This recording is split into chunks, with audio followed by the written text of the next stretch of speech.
Good morning class, welcome in accountancy video. Accountancy video के अंदर last video में मैंने आप लोगों को रिटायरमेंट और डेथ ऑफ अ पार्टनर का दो मोस्ट इंपॉर्टेंट क्वेश्चंस करवाए थे जो आप लोगों के लिए बहुत जरूरी है एंड आई होप कि वो आप लोगों ने कर लिए होंगे। और वो क्वेश्चंस करने के बाद आपको रिटायरमेंट के चैप्टर में से कोई भी ऐसा क्वेश्चन नहीं होगा जो आप लोग ना कर पाए। अब आगे हम लोग, मैंने लास्ट वीडियो में बोला था कि हम 3 मोस्ट इंपॉर्टेंट क्वेश्चंस करेंगे जिसमें से हम 2 क्वेश्चंस कर पाए थे।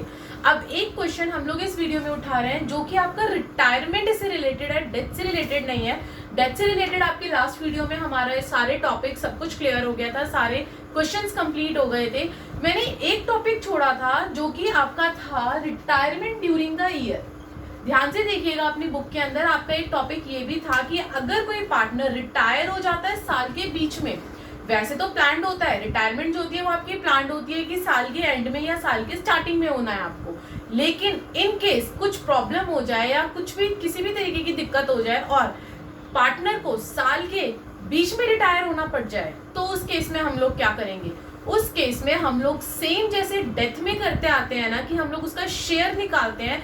जब वो पार्टनर मर जाता है तब तक का उसका शेयर निकालते हैं, यही करते हैं। उसी तरीके से इस वाले टॉपिक में भी हम लोग क्या करेंगे, वो पार्टनर जो रिटायर हो रहा है, वो जब रिटायर हो रहा है तब तक उसका हम लोग शेयर निकालते हैं, शेयर ऑफ प्रॉफिट निकालते हैं उसका, और उसको हम लोग देके विदा कर देते हैं कि उसे रिटायर कर देते हैं, उसे भेज देते हैं फर्म से। क्लियर है?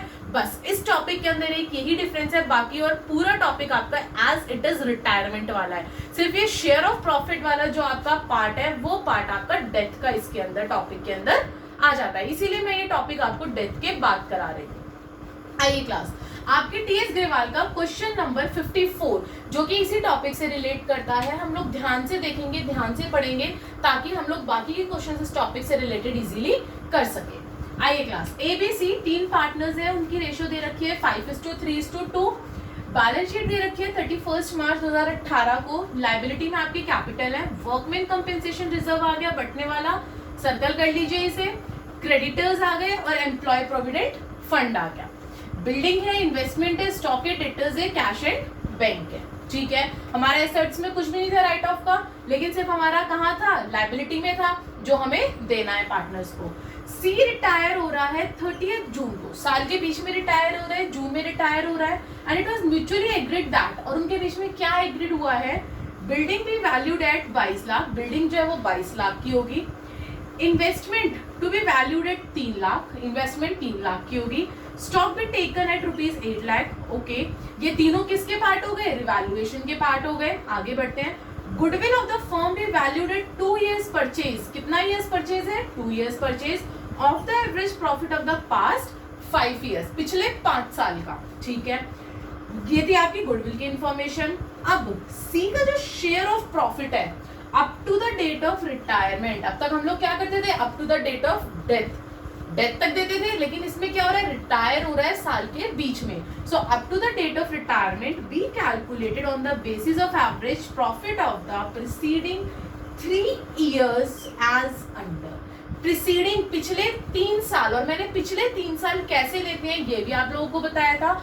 जो आप लोगों का साल चल रहा होता है उससे पिछला 3 लेते हैं, यानी कि अगर ये 18 था तो हम लोग कौन सा लेंगे, 17-18, 16-17 और 15-16। और इसमें तो आपके पास्ट 5 years थे गुडविल में, तो ये तो पूरे पांचों के पांचों हम लोग ले लेंगे। आगे बढ़ते हैं, amount payable to C to B transfer to his loan account. इस बार उसका एग्जीक्यूटर तो है नहीं, वो मरा तो है नहीं, इस बार वो खुद है, तो उसके लोन अकाउंट में ट्रांसफर कर देंगे, carrying interest at the rate 10% per annum. और कितना इंटरेस्ट रेट मिलेगा उसे, 10% per annum. You have to prepare revaluation account, partners capital and balance sheet as on 30 June 2018। ठीक है, सबसे पहले हम लोग हमारे ऊपर के 3 पॉइंट उठा के हमारा रिवैल्यूएशन कंप्लीट करते हैं। छोटा सा रिवैल्यूएशन है, एंड आई होप कि ये तब आप मेरे बिना बताए अपने आप भी करने की कोशिश करेंगे। वीडियो को रोकिए और अपने आप करिए, उसके बाद अपना आंसर चेक करिए कि आप लोग कर पा रहे हैं या नहीं कर पा रहे हैं। बाकी हम लोग यहाँ पे भी देख लेते हैं, बिल्डिंग जो है वो 22 लाख की हो गई, पहले कितने की थी, 18 लाख की। फायदा हो गया तो क्रेडिट में आ जाएगा, बाय बिल्डिंग 4 लाख, 4 लाख से फायदा हो गया। इन्वेस्टमेंट जो है वो 3 लाख की हो गई, पहले इन्वेस्टमेंट कितने की थी, 4 लाख की, 4 लाख से 3 लाख हो गया, नुकसान हो गया, तो कहाँ जाएगा, डेबिट में, टू इन्वेस्टमेंट 1 लाख। स्टॉक पे टेकन एट 8 लाख, स्टॉक जो है वो 8 लाख के हो गए, और स्टॉक थे कितने, 6 लाख के थे तो 6 से 8 क्या हो गया, बढ़ गया। फायदा कहाँ लिखते हैं, क्रेडिट में लिखते हैं। तो बाय स्टॉक 2 लाख, 2 लाख से बढ़ गए ना, 6 से 8 लाख हो गए। और कुछ हमारे पास रिवैल्यूएशन का था नहीं, तो हम लोग क्या करेंगे, प्रॉफिट और लॉस निकालेंगे। दोनों साइड टोटल करा, 4 2 6, मेरी क्रेडिट साइड बढ़ी है, दोनों साइड मैंने टोटलिंग में क्रेडिट साइड लिख दी। उसके बाद 1 लाख माइनस कर दिया 6 में से, मेरा कितना बचा बैलेंसिंग की फिगर, 5 लाख। इस 5 लाख को मैं ओल्ड रेशो में डिवाइड कर दूंगी। ओल्ड रेशो क्या है मेरी, 5:3:2। ओल्ड रेशो में डिवाइड कर दी, ठीक है। अब इसके बाद पार्टनर्स कैपिटल अकाउंट, जैसे आप रिटायरमेंट में बनाते हैं पार्टनर्स कैपिटल, बट उससे पहले हम लोग हमारे वर्किंग नोट पे आ जाएंगे, क्योंकि पार्टनर्स कैपिटल में हमें उसे गुडविल का भी करना है एडजस्ट, और हमें उसका शेयर ऑफ प्रॉफिट भी डालना है। तो पहले हम लोग हमारे वर्किंग नोट के ऊपर आते हैं। वर्किंग नोट के अंदर आप लोगों को सिर्फ इसके अंदर 2 चीजें निकालनी है, एक तो गुडविल का वर्किंग नोट निकलेगा, एक निकलेगा आपका शेयर ऑफ प्रॉफिट का, 2 चीजें निकलेंगी। और जो गेनिंग शेयर है आपका, वो तो आपको पता ही है, जब कोई न्यू रेशो हमें पूरे क्वेश्चन में गिवन नहीं है तो हम लोग क्या करेंगे, कौन जा रहा है हमारा, सी जा रहा है, तो सी को सर्कल कर लिया, 5:3 हो गया आपका। A:B का गेनिंग शेयर कितना हो गया, 5:3। यही होता है ना जब एक पार्टनर चला जाता है, तो ठीक है, ये हमारा क्या निकल गया, गेनिंग रेशो निकल गया, गेनिंग रेशो निकल गया। अब सबसे पहले सी का शेयर ऑफ गुडविल, सी का शेयर ऑफ गुडविल कैसे निकलेगा, यहाँ क्या बोल रहा है वो, average 2 years purchase of the average profit of past 5 years, पिछले 5 साल। तो यानी कि पिछले 5 साल 1 2 3 4 5, ये पूरे 5 साल है। 7 lakh plus 8 lakh plus 6 lakh plus 5 lakh plus 4 lakh, total होता है आपका 30 लाख। और एवरेज निकालने के लिए क्या करते हैं, जितने टोटल नंबर ऑफ ईयर्स होते हैं उससे हम लोग डिवाइड कर देते हैं। तो divide 5 into number of years purchase, जितने नंबर ऑफ ईयर्स परचेज होते हैं, तो into number of years purchase कितना आ गया, 12 लाख।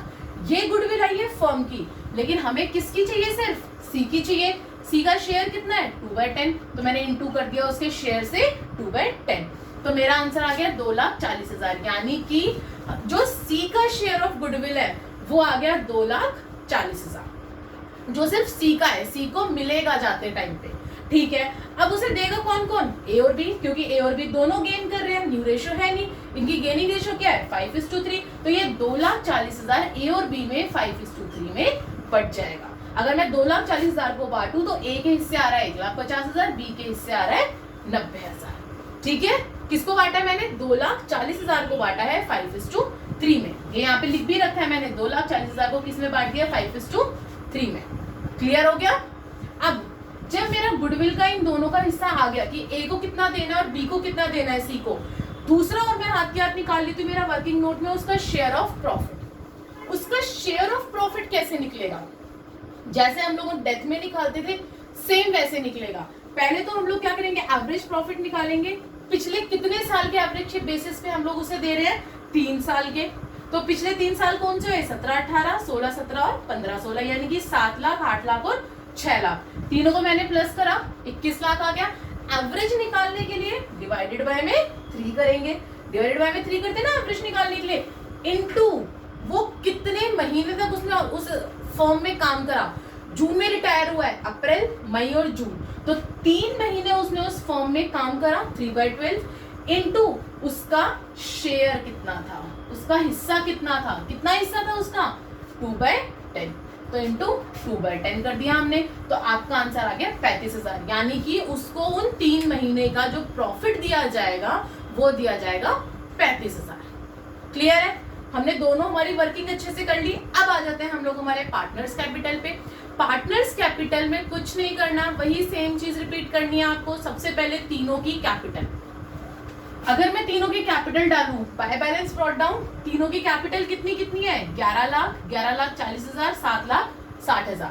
तीनों की कैपिटल डाल दी, 11 लाख, 11,40,000 और 7,60,000। तीनों की कैपिटल हो गई। कैपिटल के बाद किसकी बारी आती है, गुडविल की बारी आती है। यहाँ पे जो आपकी गुडविल है उसकी जर्नल एंट्री क्या बन जाएगी, ए डेबिट, बी डेबिट टू सी, क्योंकि सी जा रहा है, क्या होता है गेनिंग टू रिटायरिंग, यही होती है। ए और बी का कितना कितना है, 150, 90 और सी का कितना है 240, यही है ना, 2,40,000 और ए का 1,50,000, बी का है 90,000, यही है। ए और बी क्या हो रहे हैं, डेबिट हो रहे हैं, और सी क्या हो रहा है, क्रेडिट हो रहा है आपका। क्या होता है, गेनिंग टू रिटायरिंग, यही होती है गुडविल की एंट्री, याद है ना सबको, गेनिंग टू रिटायरिंग। तो आ जाइए यहाँ पे एडजस्ट कर देते हैं हम लोग, बाई ए और बाई बी। कितना हो रहा है, सी क्या हो रहा है हमारा, क्रेडिट हो रहा है ना, सी को हमें क्या करना है, सी की वैल्यू को क्रेडिट करनी है 2,40,000 को, तो 1,50,000 ए का और बी का कितना आ जाएगा 90,000। क्लियर हुआ। उसी तरीके से सी क्या हो रहा है हमारे यहाँ पे, सी क्या हो रहा है हमारे यहाँ पे, क्रेडिट हो रहा है, लेकिन यहाँ पे ए और बी की वैल्यू क्या हो रही है, डेबिट हो रही है। तो आज ये सी को हमने 2C कर दिया हम लोगों ने, और इसकी वैल्यू को क्या कर दिया हमने, डेबिट 1,50,000 और 90,000। ए और बी की क्या हो रही थी वैल्यू, डेबिट हो रही थी, तो ए और बी की वैल्यू मैंने क्या दिखा दी, डेबिट में दिखा दी। ये गुडविल की एंट्री हो गई। इसके बाद हमने कैपिटल डाल दिया, गुडविल डाल दिया। उसके बाद हमारा तीसरा पार्ट होता था इसका प्रॉफिट। इसके अंदर आपका एक तीसरा पार्ट जंप कर गया, इसका प्रॉफिट। ये बीच में आ रहा है ना, जब बीच में जा रहा है, तो बीच में जब जा रहा है तो इसको उतने महीने का प्रॉफिट का हिस्सा चाहिए जो हमारा कितना निकला है, 35,000 निकला है, 35,000।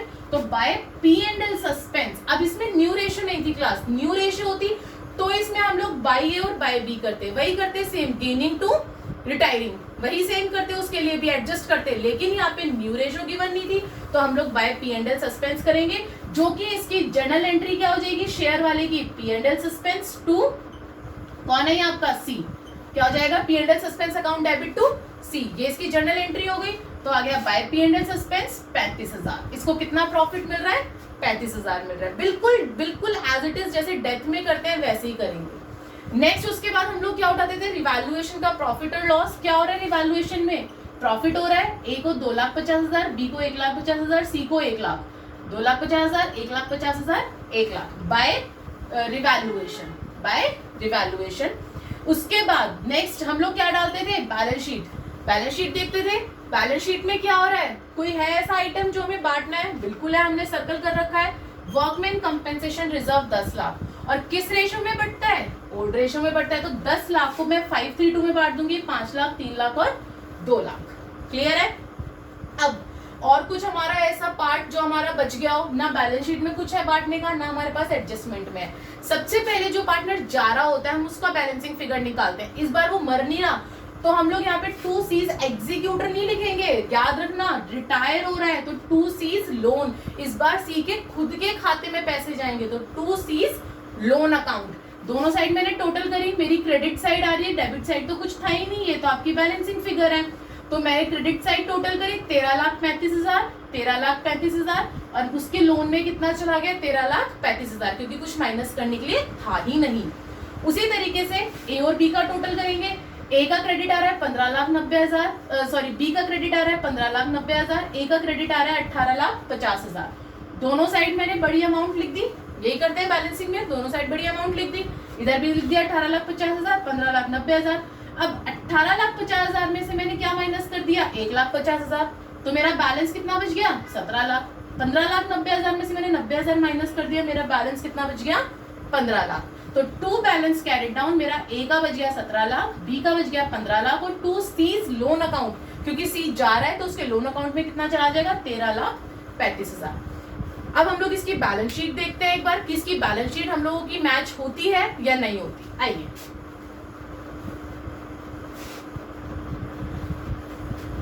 यस क्लास, अब हम लोग हमारी बैलेंस शीट देखते हैं। बैलेंस शीट के अंदर वही सेम प्रोसेस, हमारा जो ओल्ड बैलेंस शीट है उसको नई बैलेंस शीट पे छापना है, बस जो जो एडजस्टमेंट्स गिवन है उनके अंदर हमें चेंजेस करते चले जाने हैं। आइए सबसे पहले क्या है आपके कैपिटल अकाउंट। इस बार सी तो चला गया, सी तो अब है ही नहीं हमारे पास, तो ए और बी का हमारा जो बैलेंस कैरिड डाउन बचा था 17 लाख और 15 लाख, वो इनकी कैपिटल बन गई। फिर हमारा वर्कमैन कंपेंसेशन रिजर्व हम लोग दे चुके हैं दोनों तीनों पार्टनर्स को, तो अब वो नहीं आएगा।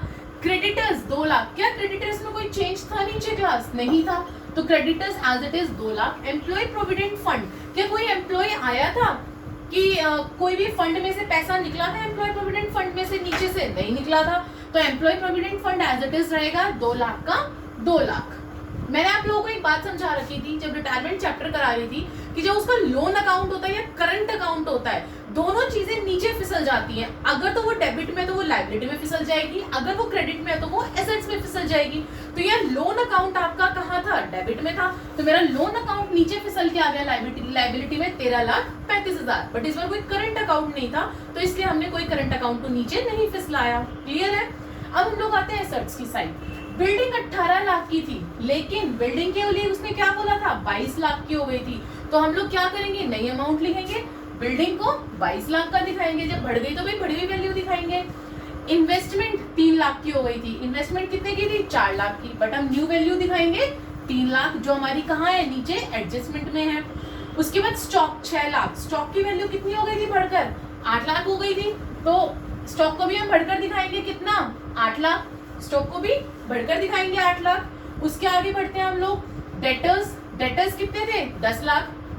क्या डेटर्स में कोई चेंज था, नहीं था मैम, तो debtors as it is 10 lakh.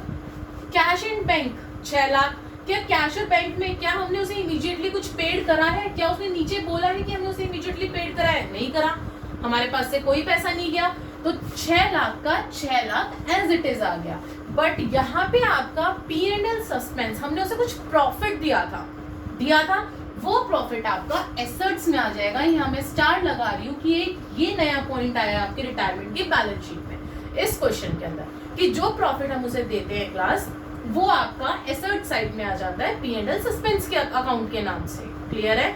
अब हमारी बैलेंस शीट मैच करते हैं, तो हमारी बैलेंस शीट आ रही है 49,35,000, सो क्लास यहाँ पे आपका ये चैप्टर क्लोज होता है, that is your retirement and death of a partner. अब मैं थोड़ा सा ब्रीफ लेना चाहती हूँ इस चैप्टर का, पूरे चैप्टर का, ये हमारा अब तक का सबसे बड़ा चैप्टर रहा है, ताकि आप लोग एट द एंड आप लोगों को पता हो कि इस चैप्टर के अंदर हम लोगों ने क्या क्या पढ़ा है।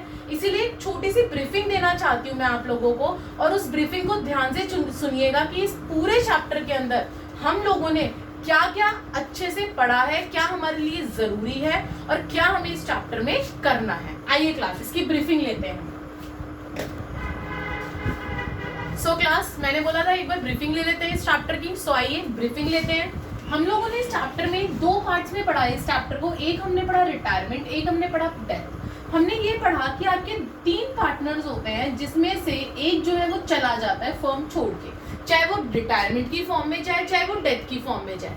मैक्सिमम इसके अंदर अकाउंट्स हमारे सेम थे, फॉर एग्जांपल रिवैल्यूएशन कह लो, बैलेंस शीट कह लो, पार्टनर्स कैपिटल कह लो, बहुत माइनर से चेंजेस थे दोनों ही हमारे केसेस के अंदर। अब हम लोग वो माइनर से चेंजेस एक बार दोबारा देख लेते हैं। देखिए रिटायरमेंट में सबसे पहले हमने न्यू रेशियो और गेनिंग रेशियो निकालना सीखा, कि हम लोगों ने न्यू रेशियो कैसे निकाला, गेनिंग रेशियो, ये चीज हम लोगों ने एडमिशन वाले चैप्टर में सीखी थी। एडमिशन में हमने न्यू रेशियो और सैक्रिफाइसिंग रेशियो सीखा था। सैक्रिफाइसिंग का था ओल्ड माइनस न्यू, यही formula old share minus new share. But मैंने आपको ये कहा था कि गेनिंग रेशियो का जो फॉर्मूला न्यू माइनस ओल्ड है, आपको अलग से याद करने की जरूरत नहीं है। अगर आप इसी फॉर्मूले को कैरी फॉरवर्ड करते हो ओल्ड माइनस न्यू को, तो अगर आपका आंसर माइनस में आता है तो उसको गेन शो कर दो, और प्लस में आता है तो उसको सैक्रिफाइस शो कर दो। यही मैंने आपको बोला था गेनिंग रेशियो के लिए, कि आप वही फॉर्मूला यूज करिए, लेकिन हाँ इतना कर दीजिएगा कि अगर माइनस आ रहा है तो गेन, प्लस आ रहा है तो सैक्रिफाइस। आगे बढ़ते हैं ट्रीटमेंट ऑफ गुडविल। इस चैप्टर के अंदर ट्रीटमेंट ऑफ गुडविल में मैंने आपको एक जर्नल एंट्री बताई थी, that is your gaining partner to retiring partner.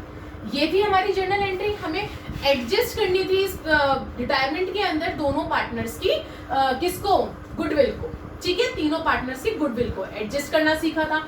उसके बाद हमने सीखा जो हमारा फ्री रिजर्व है, जो हमारी चॉकलेट्स हैं, उसे कैसे बांटते हैं, और जो हमारे एक्यूमुलेटेड लॉसेस थे, जो हमारे कूड़े थे एसेट्स के अंदर, उसको हम लोग किस तरीके से राइट ऑफ करते हैं, और जो लायबिलिटी में हमारे फ्री रिजर्व्स आते थे उनको हम लोग किस तरीके से डिस्ट्रीब्यूट करते हैं पार्टनर्स के बीच में। उसके बाद revaluation of assets and liability. I hope कि ये करते करते तो आपके हाथ थक गए होंगे। अभी तक हम इतने क्वेश्चंस कर चुके हैं एडमिशन, रिटायरमेंट, डेथ की। हमने हर चैप्टर में सबसे पहला हमारा अकाउंट रिवैल्यूएशन होता था और सबसे इजी होता है आपका रिवैल्यूएशन। तो ये तो आपको बहुत अच्छे से आता होगा कि जब हम लोग इसको बनाते हैं तो डेबिट में हमारे क्या आ जाते हैं, नुकसान आ जाते हैं, और क्रेडिट में हमारे क्या आ जाते हैं, फायदे आ जाते हैं। क्लियर है? Next, retiring partners loan account. अब रिटायर हो रहा है पार्टनर, हमारे पास अब इतना पैसा तो नहीं रखा ना कि हम हाथ की हाथ उसे सारा पैसा दे दे अगर वो रिटायर हो रहा है तो हम कुछ पैसा उसका लोन अकाउंट में ट्रांसफर कर देते थे कि धीरे धीरे करके इंटरेस्ट के साथ हम लोग उसे पे करते जाए। तो उसका हमने लोन अकाउंट सीखा। और फिर हम लोगों ने सीखा कैपिटल एडजस्टमेंट, कि हम लोग किस तरीके से हमारी कैपिटल को एडजस्ट करते हैं अगर कोई पार्टनर जा रहा होता है तो। उसके 4 केसेस सीखे थे।